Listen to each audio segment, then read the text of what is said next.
Hi friends, നമുക്ക് ആദ്യം mutton കറി എങ്ങനെ ഉണ്ടാക്കുന്നതെന്ന് നോക്കാം. ഈ 4 ചേരുവകൾ നമുക്ക് മിക്സിയിലിട്ട് നന്നായിട്ടൊന്ന് അരച്ചെടുക്കാവേ. പിന്നെ നമ്മൾ പൊടിച്ച് വെച്ചിരിക്കുന്ന പെരുംജീരകവും ഏലക്കായും ഗ്രാമ്പും പട്ടയും എല്ലാം കൂടി കുറച്ച് അതിനകത്ത് ചേർത്ത് ഒന്നും കൂടി ഒന്ന് കറക്കിയെടുക്കാം. പിന്നെ എല്ലാവർക്കും എൻ്റെ വക ഹാപ്പി ഈസ്റ്റർ കേട്ടോ. ഞാൻ ആദ്യം പറയാൻ വിട്ടുപോയേ. എല്ലാവരും സുഖമായിട്ടിരിക്കുന്നെന്ന് ഞാൻ വിശ്വസിക്കുന്നു. ഇത് നമ്മൾ അരച്ച് വെച്ച ആ മിശ്രിതമാണ്. പിന്നെ നമുക്ക് ഒരു ചട്ടിയിൽ നമുക്ക് കുറച്ച് പൊടികൾ, ആവശ്യത്തിനുള്ള പൊടികൾ ചേർത്താൽ മതി. മല്ലിപ്പൊടിയും മുളക് പൊടിയും മസാലയും പിന്നെ കുരുമുളക് നിർബന്ധമാണ്. കുരുമുളക് പിന്നെ മഞ്ഞൾപ്പൊടി ഇതെല്ലാം കൂടി നന്നായിട്ടൊന്ന് മൂപ്പിച്ചെടുക്കണം. പിന്നെ നമുക്ക് വഴറ്റാനുള്ള ഉള്ളി, പച്ചമുളക്, പിന്നെ നമ്മൾ ഇടിച്ച് വെച്ചിരിക്കുന്ന വെളുത്തുള്ളി നന്നായിട്ട് വഴറ്റി ഒരു ബ്രൗണി കളർ വരെ നമുക്ക് വഴറ്റണേ. പിന്നെ നമുക്ക് മട്ടൺ നന്നായിട്ട് ഞാൻ കഴുകി വെച്ചിട്ടുണ്ട്. അതിനകത്തോട്ട് നമ്മൾ ആദ്യം അരച്ച് വെച്ച ചേരുവകൾ നമുക്ക് അതിനകത്തോട്ട് ചേർത്ത് നന്നായിട്ടൊന്ന് ഇളക്കി കൊടുക്കാം. കുറച്ച് ഉപ്പും കൂടി ചേർക്കണേ. ഇതിനകത്ത് വേണം ഉപ്പ് ചേർക്കാനാണ്. എന്നിട്ട് നന്നായിട്ടൊന്ന് കുഴച്ച് ഒരു 2 മിനിറ്റ് നമുക്ക് ആ കുക്കറിൽ തന്നെ അതവിടെ വെക്കാം. അത് കഴിഞ്ഞിട്ട് നമുക്ക് ഒരു ഇച്ചിരി മഞ്ഞൾപ്പൊടി ഇട്ട് ഒന്നും കൂടി നമുക്കത് കുഴച്ച് കൊടുക്കാം. പിന്നെ ഞാനൊരു 10 സീറ്റി ആട്ടോ അടിച്ചത്. നിങ്ങളത് ആവശ്യത്തിനനുസരിച്ച് അടിച്ചാൽ മതി, സീറ്റി അടിച്ചാൽ മതി.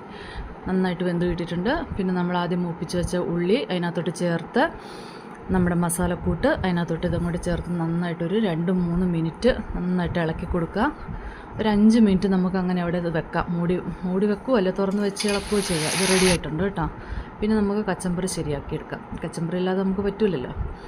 പിന്നെ അങ്ങനെ കച്ചമ്പറെല്ലാം ഞാൻ അരിഞ്ഞ് വെച്ച് അതിനകത്തോട്ട് മോര് ചേർത്ത് നന്നായിട്ട് ഇളക്കി ആയിട്ടുണ്ട്.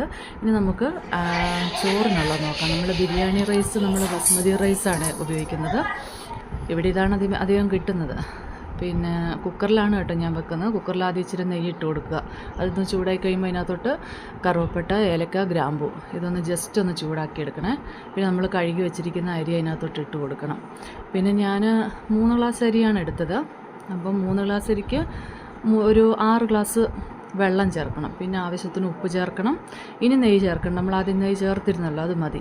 പിന്നെ അതൊന്ന് ജസ്റ്റ് ഒന്ന് ഇളക്കി കൊടുത്ത് ഒരു 3 സീറ്റി അടിക്കണം. 3 സീറ്റി അടിക്കുമ്പോൾ കറക്റ്റ് നമുക്ക് വേവ് കിട്ടും ചോറ്. ഞാനല്ലാതെ ചോറ് ഞാൻ വെക്കാറില്ല. ഞാനെപ്പോഴും കുക്കറിലാണ് വെക്കുന്നത്.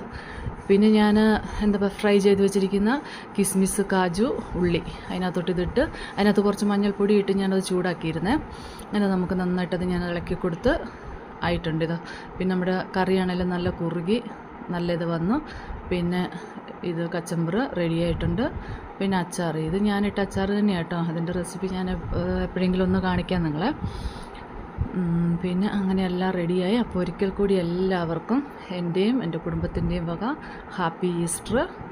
എല്ലാവരും സുഖമായിട്ടിരിക്കുന്നു വിശ്വസിക്കുന്നു. അപ്പോൾ ഓക്കെ, ബൈ ഗൈസ്.